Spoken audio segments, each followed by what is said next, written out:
right, good evening to the Tri-State Sports Guys, top of the Cable Ready Studios here in Norwalk. I'm Mike. To my right, our new host, or filling in for O actually, is Coach Ireland here. O is, it's this time of year for O, he's jet setting around the world.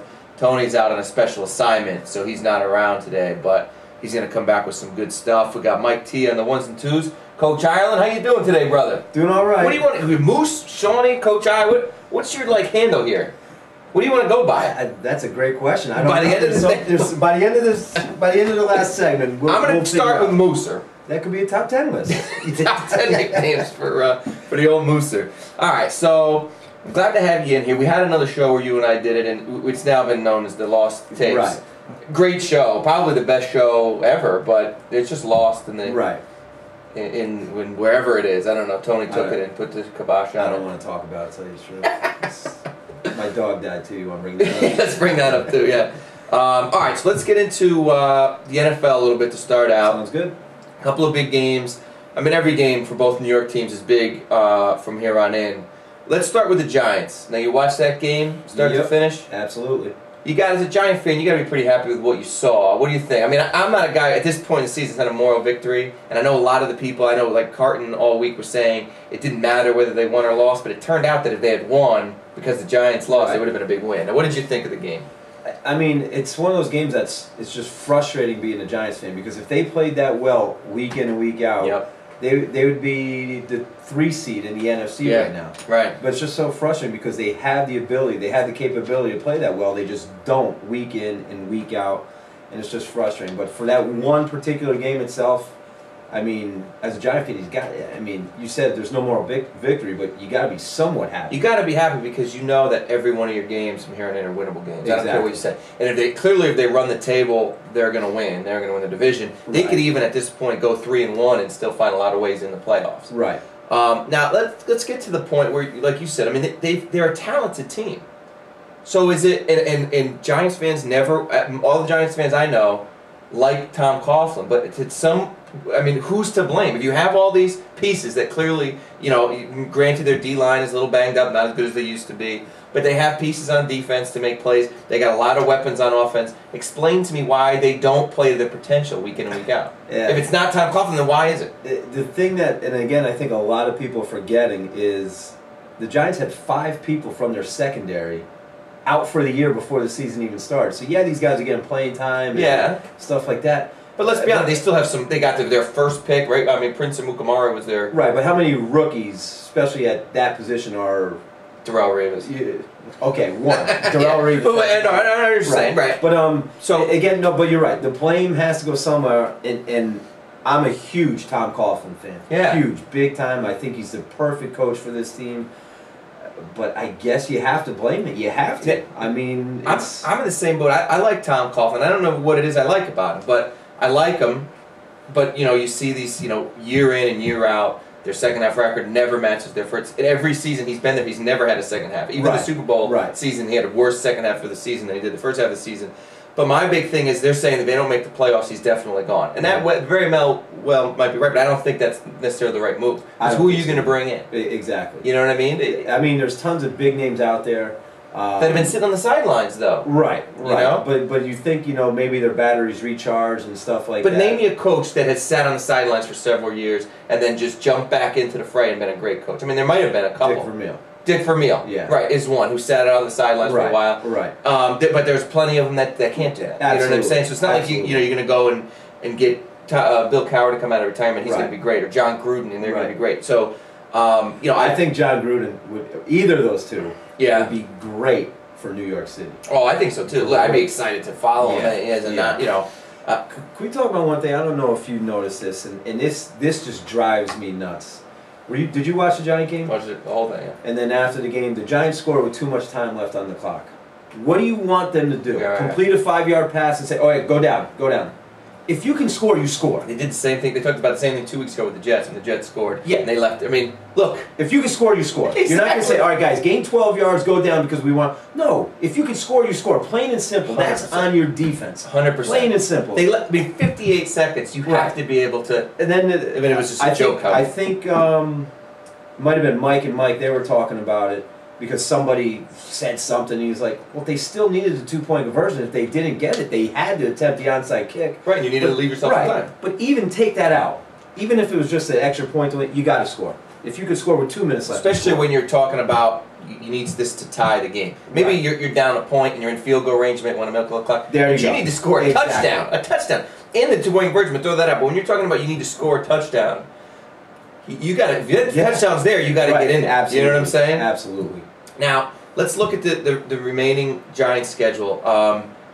You know, the big thing obviously comes down to the 2 games against the Cowboys. Now, the Cowboys are a similar team to the Giants in a lot of regards in that you never know what team's going to show up. There are times when that team looks like their defense is great. Their defense sometimes looks phenomenal. Sometimes their offense looks phenomenal. Sometimes they both just disappear. Right. Both of these teams have had horrible losses. I mean, Dallas has the world by the balls, and they lose to Arizona because of poor clock management and all this at the end of the game.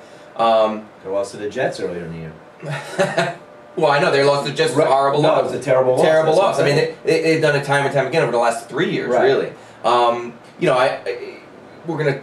I know we joke around a lot about my feelings about Eli, but you have to admit there are times when Eli looks very bad and looks very good. Same with Tony Romo. When Tony Romo was on, he is as good as the elites, just like Eli is as good as the elites when he's on. So you never know, who's going to show up. Right. What do you think of? I mean, what does your gut tell you? Because I'll tell you what my gut tells me after I hear your opinion. What does your gut tell me? The Giants' final record is they're 6-6 now. What do you think they do their last 4 games? And I think they're going to be 9-7. 9-7. 9-7, but they're still going to be in because I think they'll be ahead of Dallas. So you think they're going to split with Dallas, and then beat the Jets, and their other game is against. Is it Washington? No. Yeah, it's Washington. Yeah, it's Washington. So right, so I'm kind of in agreement there. I think 9-7 is going to get you in because of the other teams. I mean, you look at Detroit. They're 7-5 right now, but they're just fading fast. I mean, this team's 5-0. But I think the only way the Giants get in is if they win their division. You think so? I don't think so. Yeah. Oh, I could see a lot of ways that they can get in. I don't see it. Who's your wild card teams? I think Detroit will be a wild card. They're 7-5 right now, right? I think Chicago has a chance to be a wild card. Chicago's quarterback is as bad of a quarterback. I don't see how they're going to win games. Yeah. I don't see how they win a game with that guy. Right. I really don't. I don't know how they're going to win a game with that guy. Yeah. If he is as bad of a quarterback as is playing in the NFL right now. Yeah. So you could see them collapsing. Right. I mean, Atlanta just doesn't want to take anything. So you're going to need 2. They don't want to take. They you would think that they would be a lot better than they are.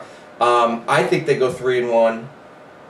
I think that they're going to make the playoffs as the wild card. I just have this feeling where it was kind of written off that there was no chance they were going to have it.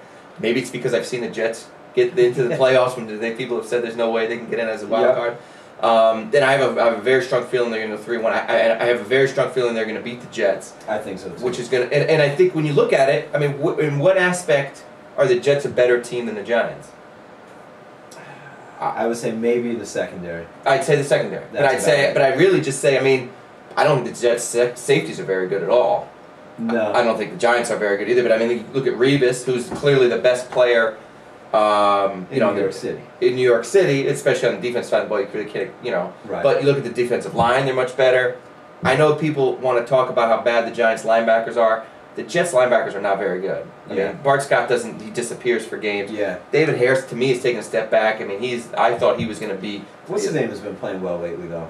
The guy they got from the Bills? Oh, maybe. He's a pass rusher. Right. He's a third. I mean, he's strictly a pass rusher. He's been okay. He's been phenomenal. I mean, he's been he's been their best pass rusher since Rex Ryan's been there. Right. I mean, he's been outstanding.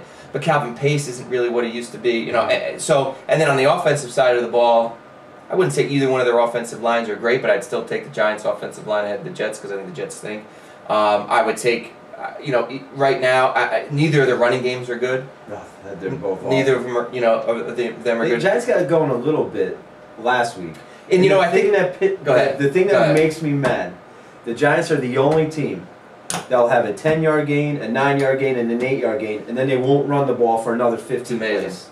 It's so disgusting. Isn't it also amazing how well Jacobs seems to play when he's not the feature back? I mean, he ran that shit out of the ball last week, and when he was the feature guy, he couldn't do anything. Right. He looked like the Brandon Jacobs everybody wants to talk about. Yep. Now let's talk a little bit about the Jets. Did you watch the Jet game? Bits and pieces of it. Just typical Jets, slow starting Jets. Yeah. But they find a way to win. I think with the it's been the same. I don't know why people are that surprised about the Jets, about how they've played. It's been the same exact thing for the last 2 seasons. Every game, they start slow. Right. Mark Sanchez over the last 2 years is leading the league in fourth quarter comebacks because they're always down. He does seem to play so much better, although I know his fourth quarter completion rating, completion percentage and QB rating is not great this year. He does seem to come up with the drives when they need in the last couple weeks. But, I mean, the Jets have got to scare you. I mean, I like their chances this week. I think they're 9-point favorites over the Chiefs at home, only because I think the Chiefs are bad. But then you can make the argument, I mean, when I asked what he thought, you can make the argument that the Jets will then go on to lose their next 3 games. At Philly, home. At Philly's never going to be easy. I don't care. I mean, the Philly record is bad, but, you know, they just beat the Giants not long ago. You're pulling down to Philly. Michael Vick is back. Macklin's back. I don't, you know, talent-wise, they're clearly a more talented team than the Jets. Then you got Giants, and what it really is just a neutral site game because there's going to be just as many Giants fans there. And then you got Miami last week of the season. At Miami, Miami's the hottest team in football. Yeah, that's the one team nobody wants to play. No. So, especially that rivalry, and especially if they know that they can knock the Jets out of the playoffs. Yeah. I mean, I think the thing is with the Jets, I know that they don't control any of the major tiebreakers. And they're tied with all these teams. But if you look at some of the other teams' schedules, I don't think they're all going to win out. If the Jets win out, I think they're going to clearly be in. Right. I even think at 3-1, I think there's going to be a couple teams that go 2-2. I just don't know that they can go 3-1. Right. I don't know that they can go 3-1. I don't see that happening. I mean, what's your prediction for the point spread of the Jets-Giants game? I think the Giants are going to be 4 or 5 point favorites. You think so? Yeah.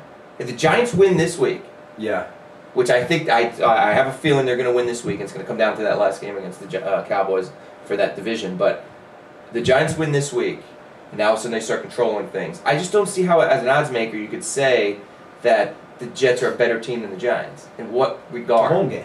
The home game, right. I mean, you know, I wonder how a handicapper's going to handle a game like that. Because usually, don't they say you got to factor in 3 points? They say They say 3 points for home field advantage, but they got to take on some a neutral. consideration. They got to take some sort of consideration. I can't imagine the Jets are going to be favored. I really think it's going to be, unless there's something we don't know of his injuries. Yeah, it might be like a 1-2 point favorite. Yeah, I don't think it'll be over a field goal. My guess would be it's a 3.5 to 4 point spread for the Giants in that game, and you know, to be honest, things have got to break their way for them to win that game. I mean, Sanchez can't play the way he's playing now and beat the Giants. Yeah. And the other thing we talked about, and I'm not a Jets fan. The Jets, the lost tapes. You serious kicking me while I'm down? Huh? What's up? Can the Jets what? Can they catch a punt? No. It's disgusting. We talked about it before the game. We talked about it before, yeah. And then I talked about it again last week. Why does Jim Leonard not catch every punt? Fair catch every single one. Rex Ryan says that Jim Leonard was tired. Now, let me ask you this. Let me just ask you this as a football coach. Now, this guy, they get off the field and they cause a punt. If he was so tired, what would have happened if they didn't get off the field and there was a first down? Were they going to pull him out of the game? He couldn't play safety? All you're asking the guy to do is run the ball 8 yards. No, the other thing, last time I checked, the NFL, not many guys play both ways, if any. That's what I'm saying. All you gotta do is wave your hand and catch the ball and get out of there. That's it. Because he's trying to make it. He's trying to. Rex, you messed up. Right. Just say, you know what, you're right. I should have had him in from the beginning. Can you remember? You follow football. 4 weeks in a row they've had a turnover on special teams. That's amazing. It's really just an amazing statistic. You can't even hardly do that. That's crazy. So you look at that. You say, why is Jim Leonard not back there all the time? He's got sure hands. They say he can catch a punt in a hurricane. That's the type of hands he has. Right. His reputation is. Yeah. You have a problem where you're fumbling and muffing punts. Why would you not have a guy who has one of the best things? Well, I think that it's going to be an interesting weekend. I think it's a very exciting weekend, and then really for to be a New York fan for the next 4 weeks is going to be fantastic. The only thing I worry about is one of the teams is not in it somehow. They lose a couple weeks in that last game. Doesn't mean something, but even if that's the case, the other team's going to want to knock the other guys out. It's going to be an intense game. So that Christmas Eve game's going to be exciting. Yeah. Is Buffalo still in it? Buffalo mathematically, I think they're still in it. You just looked to see if Tony was there. I was just thinking the door's going to open and he's popping up. Buffalo is not in it, but to Tony's credit, he said it when they had that hot start. He said right away, no way. I said, you don't think they're going to be 9-7, 10-6? He goes, 9-7. He was right. I was wrong on that one. But we come back when we actually talk a little bit about some baseball. Tri-State Sports guys will be right back.